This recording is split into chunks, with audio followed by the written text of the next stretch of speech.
Payment release ஆயிடுச்சோ, Erode எலெக்ஷனில் பிஜேபிகிட்ட payment ஆகும், Erode election முடிஞ்சதுக்கப்புறம் திமுககிட்ட பேமெண்ட் ஆகும்.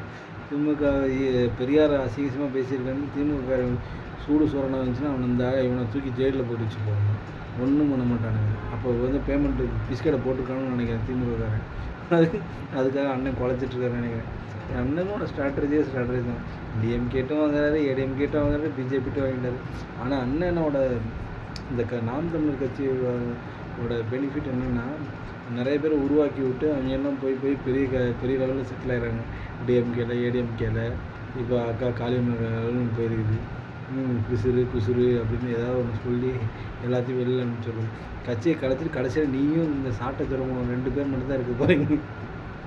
நீ தொட்டா திட்டுன்னு கடைசி 2 பேர் தான் இருக்க போகிறீங்க. அதுதான் நடக்க போகுது. நன்றி, வணக்கம்.